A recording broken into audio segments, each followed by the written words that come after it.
5 चरण का चुनाव पूरा हो चुका है। 427 सीटों पर वोट डाले जा चुके हैं और अब 4 जून नतीजों का इंतजार है। लेकिन उससे पहले अपने अपने दावों का दौर चल रहा है। प्रधानमंत्री मोदी ने कुछ ही देर पहले बिहार के चंपारण में चुनावी रैली में बड़ा बयान दिया।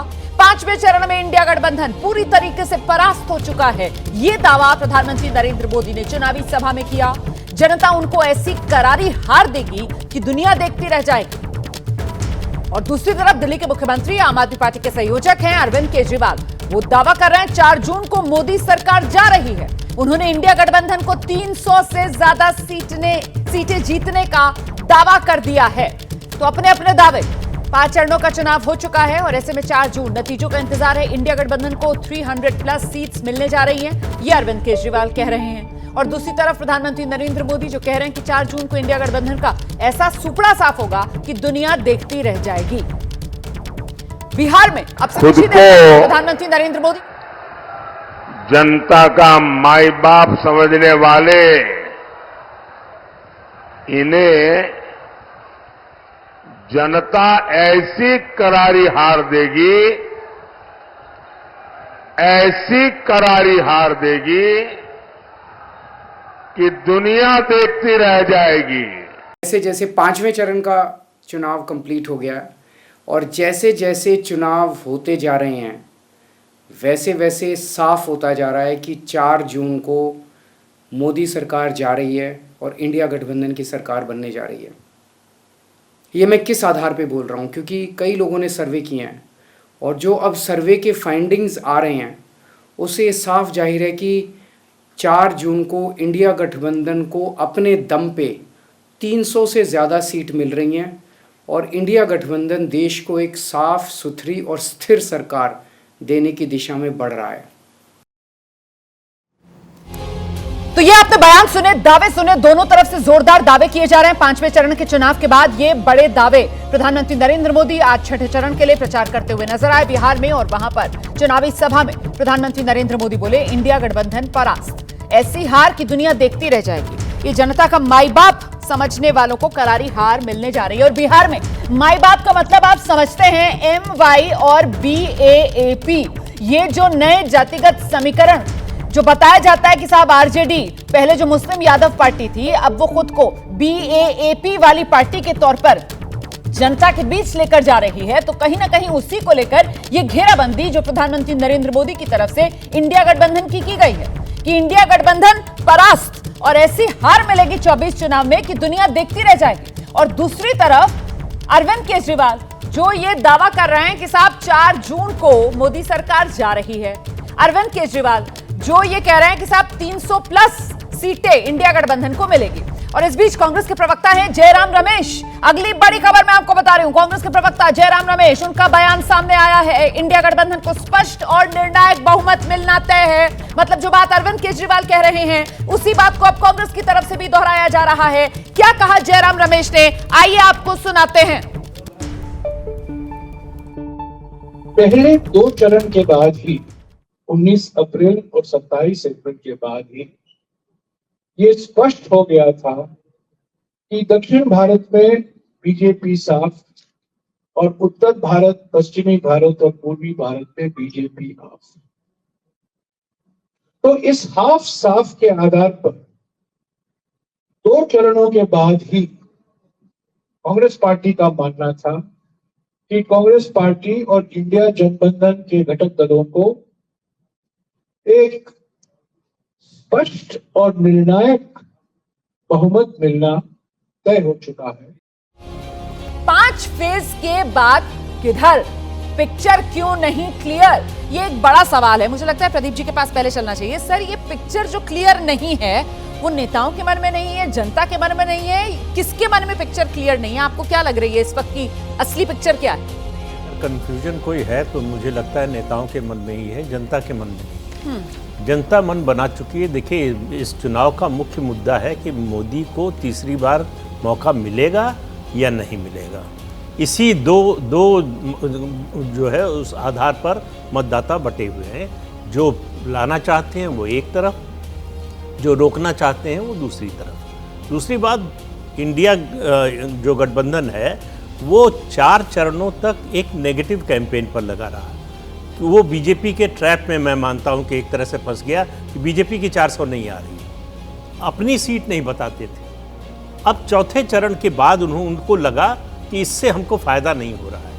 पांचवें चरण में जो है जब कैंपेन शुरू हुआ तो इंडिया गठबंधन के देखिए अलग अलग घटक दलों के नेताओं ने जो है बोलना शुरू किया कि हमको इतनी सीटें मिल रही हैं, बीजेपी को ये बताना जरूरी है कि बीजेपी को बहुमत नहीं मिल रहा है, हमको मिल रहा है। तो 300 सीटें, 350 सीटें, अखिलेश यादव तो बहुत आगे निकल गए। उन्होंने एक तरह से घोषणा कर दी कि 400 सीट मिलेगी, बीजेपी को केवल 143 सीट मिलेगी। 543 में से उन्होंने बीजेपी को और एनडीए को 143 सीट दी। वो तो कह रहे थे 140 के लिए भी बीजेपी तरस जाएगी। विनोद जी, तो ये जो अब नंबर आना शुरू हुआ है विपक्ष के नेताओं की तरफ से, जैसा कि प्रदीप जी बता रहे थे कि साहब अखिलेश यादव सामने आते हैं, उसके बाद अरविंद केजरीवाल आ गए और देखिए जयराम रमेश का भी बयान आ गया। मतलब ये वो जवाब दिया जा रहा है जो बार बार उनसे मीडिया पूछता था कि साहब आप बीजेपी को तो कहते हैं कि इनकी 400 सीटें नहीं आने वाली है, एनडीए की 400 सीटें नहीं आने वाली है, लेकिन आपकी कितनी आ रही है, इस पर तो कुछ बताइए। देखिए, जब चुनाव शुरू हुआ था तो डिस्कोर्स यही था कि बीजेपी 400 पार होगी या 350 पे रह जाएगी, एनडीए या 370 होगा या 325 होगा, मतलब इसी पर चर्चा होती थी आमतौर पर। और विपक्ष भी यही कहता था कि 400 नहीं आएंगी, 400 नहीं आएंगी थी। जैसे जैसे चुनाव आगे बढ़ा और चुनाव के बाद डिस्कोर्स बदला और डिस्कोर्स में ये होने लगा कि बीजेपी 272 पार करेगी कि नहीं करेगी, एनडीए 300 आएगा कि नहीं आएगा, 225 आएगी कि 250 आएगी। तो विपक्ष को भी लगा कि शायद अब हमको भी अपना नंबर देने का मौका आ गया है। उन्होंने भी अपना नंबर देना शुरू कर दिया कि 300 लाएंगे या 350 लाएंगे, 350 लाएंगे। देखिए, दावे प्रतिदावे चुनाव जब तक 4 जून तक दोनों अपने अपने दावे करेंगे और करना भी चाहिए, क्योंकि अभी 2 चरणों का चुनाव बाकी है, मतदान बाकी है। लेकिन सर सवाल तो ये हो जाता है कि दावों में किसके ज्यादा दम नजर आ रहा है? दावे तो दोनों तरफ से हो रहे हैं। एक तो बड़ी बात ये हो गई है कि अब 427 सीटों पर, मतलब वोटिंग के हिसाब से तो 400 पार हो गया है। हाँ जी मतदान हो चुका है, मतदान 400 पार हो चुका है, 400 सीटों से पार हो चुका है। बीजेपी का 400 पार होगा या अखिलेश यादव 400 पार करेंगे, ये तो देखना है। लेकिन एक बात बहुत साफ है, मुझे नहीं लग रहा कि इस पूरे इलेक्शन का कोई डिस्कोर्स बदला है। इस इलेक्शन का, जैसे प्रदीप जी ने कहा, मैं उससे सहमत हूँ कि ये इलेक्शन है मोदी को तीसरी बार आना है या उनको रोकना है। उससे हम कहीं बहुत बदले नहीं हैं। बदलने में केवल इतना सा बदले हैं कि अब वो ज़्यादा ताकत के साथ जो लोग उनको रोकना चाहते थे, उनको लग रहा है कि अब हम उस मंजिल के करीब पहुंच रहे हैं और एक ये माहौल बनाया जा रहा है। बीजेपी की सफलता आप इस तरह से मानिए कि उन्होंने 4 चरणों तक तो अपना कम से कम वो डिस्कोर्स चला ही रखा कि 400 पार पर पहुँचेंगे या नहीं पहुँचेंगे। अब 5वें चरण तक आते आते विपक्ष ने कहा कि नहीं, हम इस जगह पर पहुंच रहे हैं। तो ये डिस्कोर्स अब केवल 115 सीटें बची है, कितना आगे बढ़ता है नहीं बढ़ता, और जो नतीजे पिछले 5 चरण में 427 सीटों पर वोट डाले गए हैं उसमें कितना बदलाव आता है, ये बदलाव तो 4 जून को पता चलेगा। लेकिन बीजेपी इस डिस्कोर्स को 4 चरणों तक चलाने में कामयाब रही, ये भी उसकी बड़ी सफलता है। और तो ये बड़ी कामयाबी बीजेपी की होती है फिर तो।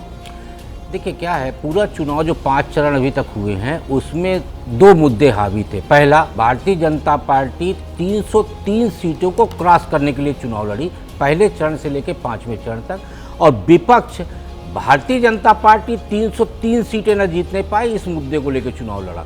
तो दोनों पार्टियों का जो इशू था वो अलग अलग था। भारतीय जनता पार्टी का मुख्य मुद्दा था कि हमें किसी भी तरह से अपनी पुरानी सीटों को बरकरार रखते हुए और सीटों पे उन राज्यों में खाता खोलना है जहां हमारा खाता नहीं खुला था। विपक्ष की कोशिश कभी भी ये नहीं रही कि हमें अपनी सीटें जीतना है। विपक्ष हमेशा इस कोशिश में रहा कि भारतीय जनता पार्टी को कैसे हराया जाए।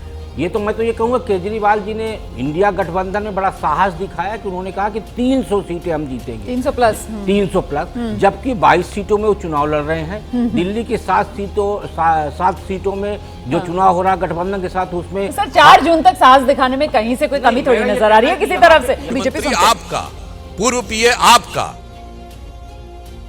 लड़ाई हुई आपके दोनों लोगों के बीच में, और इस आपका पाप भी आपका और आरोप हम पे। भाई आपकी तो वो इसे तेरा तुझको अर्पण क्या लागे मेरा, इसमें हमारा क्या था, सब कुछ तो आप ही का था। इसलिए मैं एक और गंभीर प्रश्न पूछना चाहता हूं। आम आदमी पार्टी जो कि भ्रष्टाचार में आकंठ डूबकर एक नया कीर्तिमान बना चुकी है, उसके अनेक नेता जेल में जा चुके हैं। मनीष सिसोदिया जी जेल गए, संजय सिंह जी जेल गए, सत्येंद्र जैन जी जेल गए, परंतु आपने कभी केजरीवाल जी को उतना विचलित और उद्वेलित नहीं देखा कि वो सड़क पे निकलकर प्रदर्शन करने लगे जितना विभव कुमार की गिरफ्तारी की बात करने लगे, जबकि वो टेक्निकली पार्टी में कुछ भी नहीं आज की डेट में। ये राज क्या है दिल्ली की जनता जानना चाहती है और देश की जनता जानना चाहती है कि मनीष सिसोदिया जो आपके उप मुख्यमंत्री थे, सत्येंद्र जैन आपके मंत्री थे, संजय सिंह राज्यसभा में नेता संसदीय दल थे, उनकी गिरफ्तारी पे आप सड़क पे नहीं उतरे, भाजपा मुख्यालय की घेराव करने नहीं आए, और विभव कुमार की गिरफ्तारी से आपकी बेचैनी इस कदर नजर आ रही है कि वो साफ समझ में आता था। वो लखनऊ की प्रेस कॉन्फ्रेंस याद करिए, जब सवाल पूछा गया तो उनके चेहरे की जो भाव भंगिमा थी उस सवाल के ऊपर वो साफ नहीं बता रही थी कि लाख छुपाओ छुप न सकेगा, राज हो कितना गहरा, और दिल की बात बता देता है असली नकली चेहरा। और उसके बाद उन्होंने जैसे वो खिसकाया था उस तरफ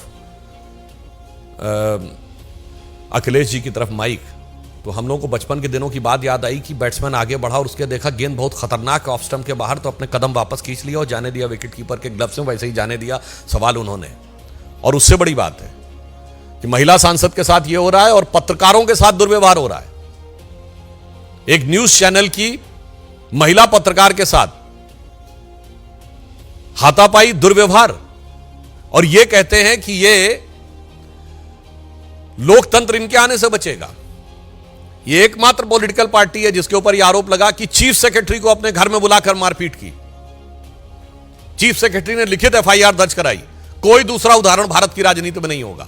तीसरा मैं याद दिलाना चाहता हूं, बहुत से लोग भूल गए होंगे, 2024 का चुनाव चल रहा है। 2014 के चुनाव के समय आम आदमी पार्टी की टॉप कमेटी ने, जो इनकी शीर्ष एग्जीक्यूटिव कमेटी थी, उनके लोगों ने भाजपा कार्यालय पे अशोक रोड पे हमला बोला था, लाठी डंडे लेकर पथराव किए थे। ये स्वभावतः उत्पात और बवाल करने वाले लोग हैं। केजरीवाल जी ने मुख्यमंत्री होने से पहले, याद करिए, बिजली के वायर काटे थे।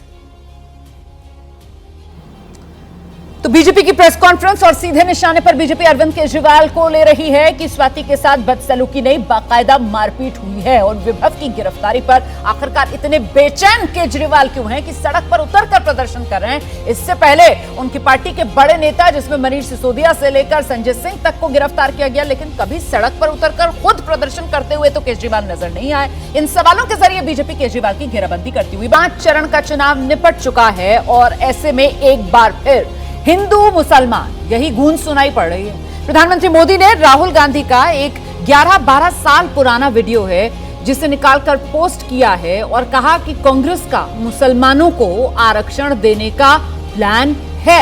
सुनिए। कांग्रेस पार्टी करती है, मनमोहन सिंह जी खड़े होते कहते भैया करना है, हम देंगे, मुसलमान भाइयों को आरक्षण देंगे, शामिल करेंगे इनको। एक कांग्रेस के शहजादे का वीडियो है।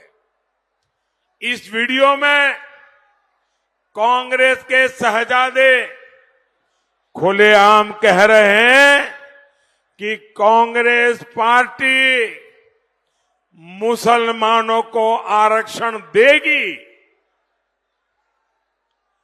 एक तरफ उस समय के प्रधानमंत्री डॉक्टर मनमोहन सिंह ये बार बार कहते थे कि देश के संसाधनों पर पहला अधिकार मुसलमानों का है,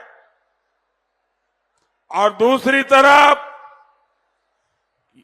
रिमोट कंट्रोल से सरकार चला रहे शहजादे का ताल ठोक कर ये कहना कि कांग्रेस मुसलमानों को आरक्षण देगी, यही कांग्रेस की सच्चाई है। और देखिए, 5 चरण के चुनाव के बाद चुनावी कैंपेन में रोहिंग्या मुद्दे की एंट्री हो गई है। बीजेपी के नेता हैं कैलाश विजयवर्गीय, उनका बयान सामने आया है। बंगाल में ज्यादा वोटिंग प्रतिशत पर कैलाश विजयवर्गीय की प्रतिक्रिया सामने आई है। कह रहे हैं रोहिंग्या घुसपैठियों वाले प्रदेश में ज्यादा वोटिंग, जबकि हिंदू साम्राज्य की स्थापना करने वाले छत्रपति शिवाजी महाराज के प्रदेश में मतदान कम। कब जागेंगे पता नहीं।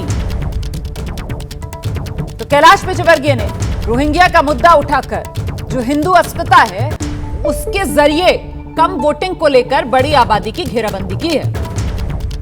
हिंदू अस्मिता वाले प्रदेश में वोटिंग कम, कब जागेंगे पता नहीं, ये कहना है कैलाश विजयवर्गीय का।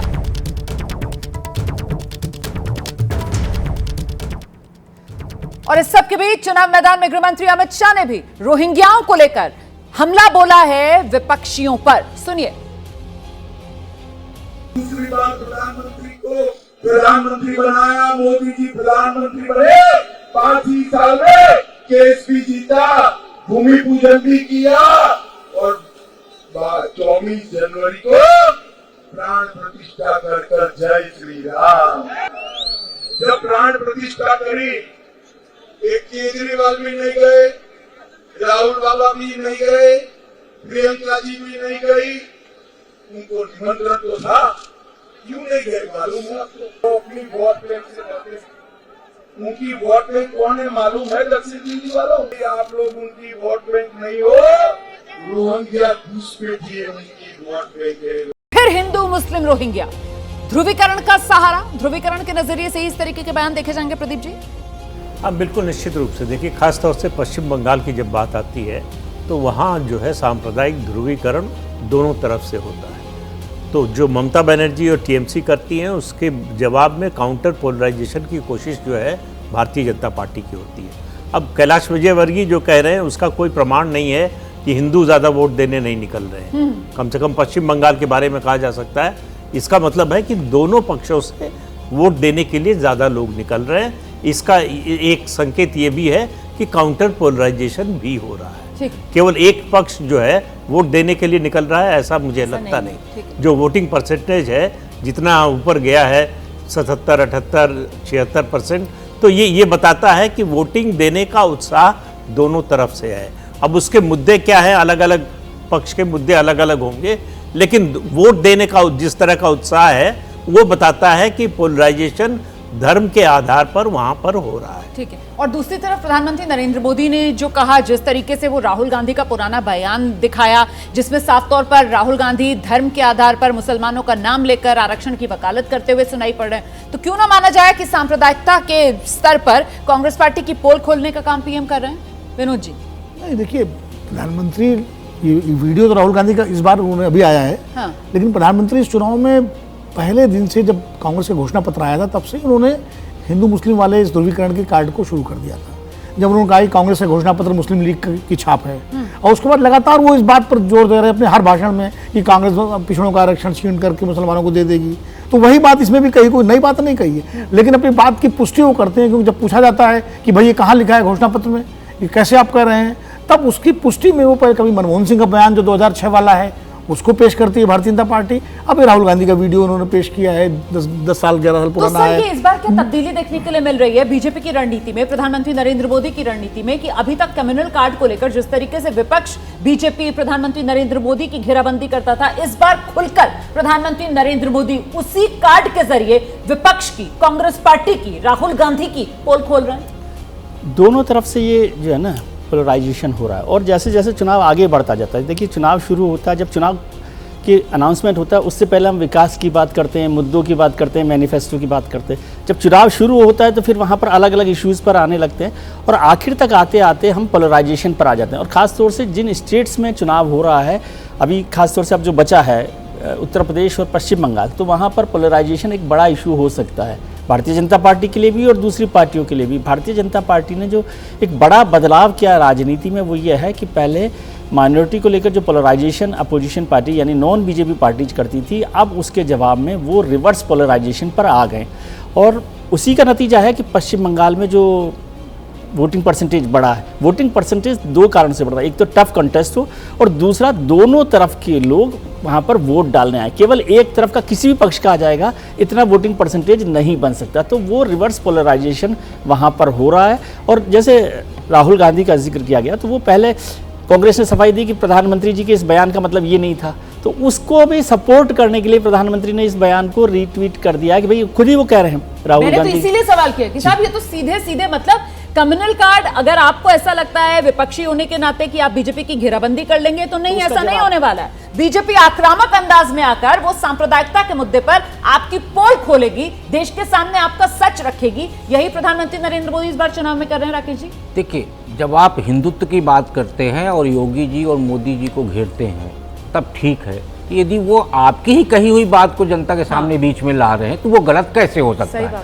तो प्रधानमंत्री की तरफ से कोई अपनी तरफ से कोई बात नहीं कही जा रही है, बल्कि कांग्रेस पार्टी और प्रधानमंत्री, कांग्रेस के नेतृत्व वाली सरकार के प्रधानमंत्री की तरफ से जो बात कही गई वो जनता के बीच में लेके आ रहे हैं। अब रही बात जहां तक ध्रुवीकरण की, तो पश्चिम बंगाल में मुख्य लड़ाई 3% वोट को लेके हो रही है, क्योंकि यदि वो 3% vote Bharatiya Janata party gain कर गई तो आप 2014 में जो तृणमूल कांग्रेस 34 से 35 सीटें लेके आई थी, वो 2024 में भारतीय जनता पार्टी लाने में सफल होगी, क्योंकि तृणमूल और भारतीय जनता पार्टी के बीच में सिर्फ 3% का अंतर है। तो जो वोट ऑफ परसेंटेज बढ़ रहा है और जिस तरीके से कैलाश विजयवर्गीय जी का बयान आया है, इसका मतलब ये है कि वो एक तरह से हिंदू वोटर को ये प्रोत्साहित कर रहे हैं कि दूसरा वोटर जा रहा है, आपको भी जाना चाहिए। तो ये सारा का सारा खेल जो है वो वोट ऑफ परसेंटेज, अपने अपने वोट का परसेंटेज बढ़ाने का खेल चल रहा है। ठीक है, जल्दी से सर एक लाइन। हाँ, देखिए, हम लोग ये मान के चल रहे हैं कि बंगाल में हिंदू बीजेपी को सारा वोट दे रहा है और मुसलमान तृणमूल कांग्रेस दे रहा है। ऐसा नहीं है, हिंदुओं का भी एक बड़ा हिस्सा तृणमूल कांग्रेस को वोट देते, तभी आप जीत सकते हैं चुनाव। खाली मुस्लिम वोट से नहीं जीत सकते, 25-30% मुसलमान है मेरे ख्याल से कोई मानकर नहीं, जैसे रिवर्स पोलराइजेशन हो रहा है, दूसरे वर्ग में निकल रहे हैं लोग, तो दूसरे वर्ग के लोग या इस वर्ग के लोग, और मुसलमानों में भी भाई एक चीज तो बीजेपी दावा करती है कि कुछ परसेंट वोट उनको ही मिलता है, खासकर मुस्लिम महिलाओं का। वैसे सर बस मैं इतना जोड़ दूं कि कैलाश विजयवर्गीय वाला जो बयान है वो दरअसल उन्होंने बंगाल वर्सेस महाराष्ट्र के संदर्भ में बयान दिया है। मतलब वो कह रहे हैं कि साहब आप देखो महाराष्ट्र के अंदर लोग ही नहीं निकल रहे हैं वोट देने के लिए, वो उस संदर्भ में बयान। इसके लिए तो कैलाश विजयवर्गीय को सवाल करना चाहिए अपनी सरकार से। महाराष्ट्र में बीजेपी और उनके गठबंधन की सरकार है, फिर भी लोग नहीं निकल रहे हैं। ठीक है, तो इसका मतलब उनकी सरकार को लेकर के कुछ उदासीनता है। और ऐसा पहली बार भी नहीं हो रहा है। बस दर्शकों को ये बताते चलें कि हर बार के चुनाव में कमोबेश आम चुनाव में तस्वीर यही रहती है कि महाराष्ट्र के मुकाबले में पश्चिम बंगाल का जो वोटिंग परसेंटेज है उसका आंकड़ा हर बार ज्यादा रहता है और महाराष्ट्र में हर बार कम रहता है। और खासतौर से मुंबई, जैसा कि मैं कल भी आप लोगों को बता रही थी कि कभी भी वोटिंग परसेंटेज के मामले में फर्स्ट डिवीजन मुंबई कम से कम पास नहीं हुआ है, इस बार भी वही हाल।